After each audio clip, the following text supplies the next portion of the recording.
নমস্কার বন্ধুরা, আমি খুশি। কেমন আছো তোমরা সবাই? আশা করছি সবাই সুস্থ আছো, ভালো আছো। আমিও কোনো রকমে আছি। গত 4 তারিখ থেকে আমি ভিডিও দিই না। এমন একটা অসুবিধার মধ্যে পড়েছি, সেটা বলবার মতো না। সে আমার নিজস্ব বাড়ির পারিবারিক সমস্যা। তো যাই হোক, তোমাদের কাছে আগে আমি সরি চেয়ে নিলাম। তো আজকে এই 7 তারিখ, আজকে ভিডিওটা দিচ্ছি। তো কোনো রকম বেশ কয়েকদিনের একটু একটু তুলে রেখেছি সেই 4 তারিখের পর থেকে। তো এই 3 দিনের ভিডিও একসঙ্গেই দিচ্ছি, তোমরা কিছু মনে করো না, একটু কষ্ট করে দেখে নিও। তো দেখো, ওই যে রাতের বেলাতেই আমি সেই সবজি কাটতে বসে গেছিলাম। এটা কিন্তু অনেকটাই রাত, তখন 8টা প্রায় বাজে। কারণ পরের দিন আমার বাড়িতে কিছু গেস্ট আসবে, তো ওই জন্য আর কি আমি এই দেখো সবজি টবজি কাটতে বসেছিলাম। বেশ ভাজার জন্য কুমড়ো, তারপরে আরও অনেক কিছুই ভাজার জন্য নিয়ে নিয়েছিলাম। অনেক কিছুই ভেজেছি, সেটা তোমরা দেখতে পারবে আমি কাটছি সবজি আর কি। তো ওই রাতে কেন বসে গেছি, পরের দিন আর কি সময় পাবো না ওই জন্য। তো ওই দেখো কুমড়োটা এনেছি, আমি একটু কেটে দেখলাম ভালোই মিষ্টি আছে। তো ওই জন্য কুমড়োটা আর কি চাক করে ভাজবো, ওই জন্য চাক করেই কেটে নিলাম। আর না, আমার ছেলেও কুমড়ো খেতে খুব একটা পছন্দ করে না, তবে পুঁই শাক টুই শাক দিয়ে রান্না করলে তবে ভালোবাসে আর কি। কিন্তু এখানে বললাম না গেস্ট আসবে, ওই জন্যই সমস্ত কিছু ভাজারগুলো কেটে নিয়েছি। তারপরে মাংসের আলু, তো পেঁয়াজ রসুন আদা এগুলো কেটে নিয়েছিলাম, সমস্ত কিছু A to Z একদম গুছিয়ে নিয়েছিলাম। শুধু জাস্ট সকালবেলা আশি বাসি সমস্ত তো থাকে পরের দিনের, ওগুলো সব গুছিয়ে গাছিয়ে তারপরে তো কাজ করব, রান্নার দিকে যাব ওই জন্য। তো আর তো বৃষ্টি তো থামার কথাই, কিন্তু থামছে না। এই হয়তো সকালে হচ্ছে, আবার বিকেলে থেমে যাচ্ছে, আবার কোনো দিন বিকেলে হচ্ছে, সকালে থামছে, এই তো করছে আকাশটা। আর এই দেখো, আমি বললাম না, এই দেখো কুমড়ো ভাজা, বেগুন ভাজার জন্য আর কি সব ভাজা, এগুলো কাঁকরোল ভাজা, পটল ভাজা, তারপরে হচ্ছে আলু ভাজা, আর চাক করে গোল আলু ভাজা করব, সেই জন্যও কেটেছি। আর এই যে দেখো মাংসের আলুর সঙ্গে যে গোল গোল চাক করেও ভেজে ভাজার জন্য কেটে নিয়েছি। আর এইদিকে সমস্তটা A to Z কেটে, আমার তো প্রচণ্ড গরম লেগে গেছে। আর ওই স্ট্যান্ড পাখাটা চালিয়েছে, আর এই স্ট্যান্ড পাখাটা চালালে আমার চুল টুল উড়িয়ে পাগলের মতন লাগে, তবু চালাতে তো হবেই। আর একদিকে মশা, আমাদের এই পেছনের দরজাটা খুলে রাখলে এত পরিমাণে মশা আসে, সে বলবার মতো না।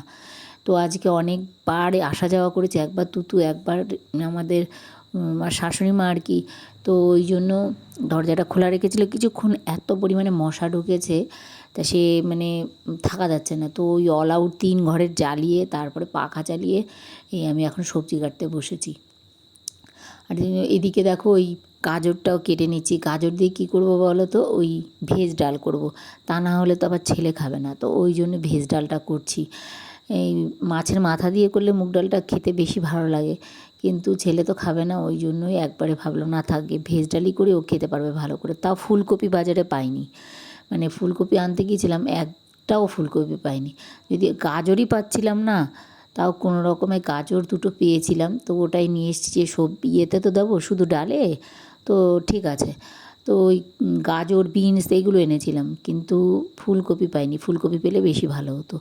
তো যাই হোক, ডালটা তো ওইভাবেই খেতেই পছন্দ করে, মুগ ডালটা বেশ সবজি দিয়ে মাছের মাথা দিয়ে আগে ভীষণ ভালোবাসতো যখন মাছ টাছ খেত, কিন্তু এখন তো খায় না। আর এই গাজর কাটতে গিয়ে গাজরগুলো এত শক্ত, বডিটা হয়ে গেছে একটু ধার বেশি কাটতে কাটতে, কিন্তু বডিটা কিন্তু অনেক দিনের। আমার মা এই বটিটা আমাকে বানিয়ে দিয়েছিল, আমাদের রানাঘাট থেকে এই বটিটা বানিয়ে দিয়েছিল।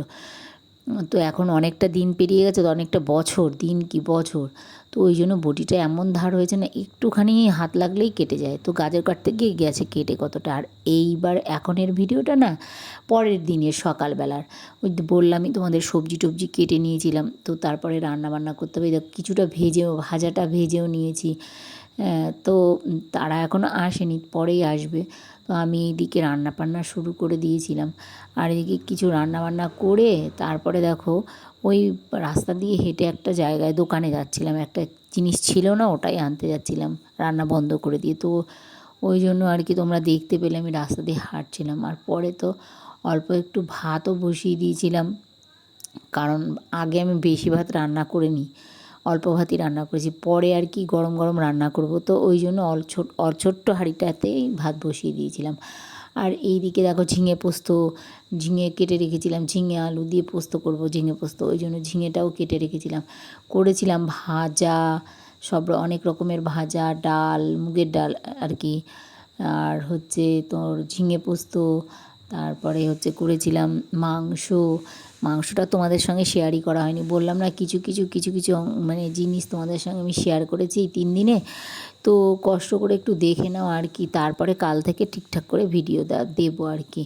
তো মানে এত অসুবিধা হচ্ছিল বাড়িতে, মানে তেনারাও ছিলেন আর কি, আমি একদম সময় সুযোগ পাইনি, কারণ আমি একদম পুরোপুরি একা, নিজের একা হাতে সমস্ত কিছু করতে হয়। তো ওই জন্যই আর কি একদম সুযোগ পাইনি, ভিডিও করারই আমি সুযোগ পাচ্ছি না, কিছু শ্যুটই করতে পারিনি। তো ওই জন্যই যেইটুকু করেছি সেইটুকুই তোমাদেরকে দেখালাম। ওই যে ঝিঙে পোস্ত তো মানে হয়েই গেছে প্রায়, তবু একটু নাড়িয়ে চাড়িয়ে দেখলাম যে কতটা কি হলো আর কি, সেদ্ধ কতটা কি হলো।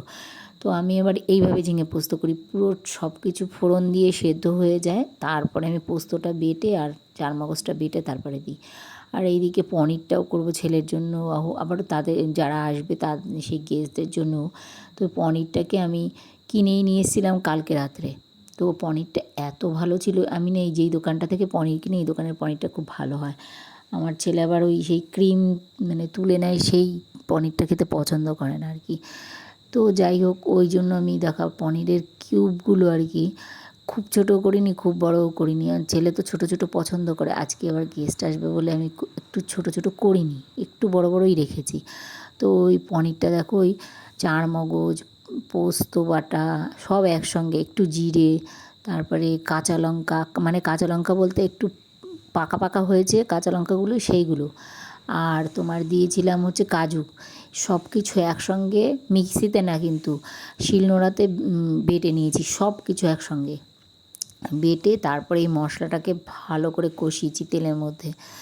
আর আগেই আমি পনিরটাকে ভেজে তারপরে উষ্ণ গরম জলে একটু নুন ফেলে তারপরে এই ভাজা পনিরগুলো ভিজিয়ে রেখেছিলাম। আগে তো আমি কাঁচা পনিরগুলো ভিজিয়ে রাখতাম, তো অনেকে বলছে যে ভাজা পনিরটা নাকি ভিজিয়ে রাখলে বেশ নরম আরও ভালো হয়। তো আজকে তাই করছি, যে ভিজিয়ে দেখি, এইভাবে ভেজে তারপরে ভিজিয়ে রেখে দেখি কেমন হয় খেতে। দেখলাম পরে না ভালোই হয়েছিল, এক টুকরো খেয়েছিলাম আমি, তো দেখলাম না ভালোই হয়েছিল। তো ওই জন্য আর কি আজকে এইভাবেই করলাম। এই সমস্ত কিছুই রান্নাবান্না সেরে তোমাদের সঙ্গে আর শেয়ার করা হলো না, কারণ ওই যারা আসার কথা ছিল তারা তো চলেই এসেছিলো। তো যাই হোক, আর কি, এবার পরের দিন এইটুকু এইখানেই শেষ করে দিয়েছিলাম এই ভিডিওটা। আর পরের দিন আবার মানে সমস্ত কিছু রান্নাবান্না সেরে আমি চলে গিয়েছিলাম শ্রাদ্ধ বাড়িতে, অনুষ্ঠান ছিল একটু। তো এবার হচ্ছে নেমন্তন্ন ছিল সবারই, সেখানে যেতে পারিনি, আমি একাই গেছি। আর এত বৃষ্টি, এই বৃষ্টির মধ্যে পুরো ভিজতে ভিজতে গিয়েছি, আর 4টে বাজে। বাড়িতে আরও সবাই গিয়েছিলো, আর অনুষ্ঠান বাড়ি গিয়ে দেখি দেখো শিয়াল, দেখো পাশেই জঙ্গলের মধ্যে বাড়ি, তো ওই জন্য শিয়াল। তো যাই হোক, দেখো ভিডিওটা আজকে আর বেশিক্ষণ বাড়ি নিয়ে গেলাম না। সবাই সুস্থ থেকো, ভালো থেকো, অলওয়েজ হ্যাপি থেকো। গুড নাইট বন্ধুরা।